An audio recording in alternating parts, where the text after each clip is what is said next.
In this video, I'm going to show you how to screencast your MacBook up to your TV. And first, what you want to do is come up to the top here and click the little options, and then come down to screen mirroring and find your TV, and then click that. It'll load and successfully screen mirror your Mac, and it'll mirror anything that you have on your Mac onto the TV. This is ideal for showing family members pictures or making presentations.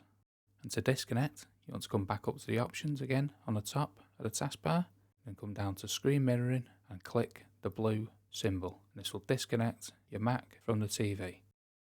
Now the second way is you can do that again, come up to the screen mirroring on the options, reconnect to the TV. The first time we had it on mirror built-in retina display. Now you want to select use a separate display. And when you click that, you'll see the dock disappears from your TV, and this is because it is now a separate monitor. So let's bring up Safari. And what you can do, you can drag Safari or any other program onto your TV, making it a separate display. You can drag it back onto your Mac, and let's say your TV was to the left or the right. You'd want to come up to the little Apple logo, System Preferences, and down to Display.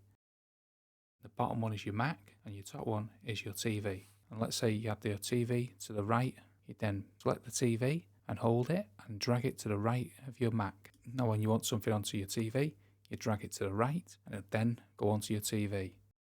You can move your TV to the left, the right, even the bottom. But as mine is on the top, I'll leave it there. As you can see, you can drag it from the top to the bottom like that.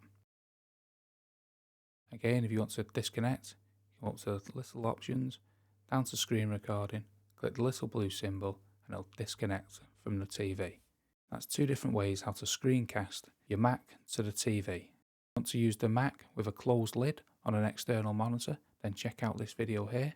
I'll show you how to do that. And I hope that video was helpful, and if it was, please hit the like button below, and thank you for watching.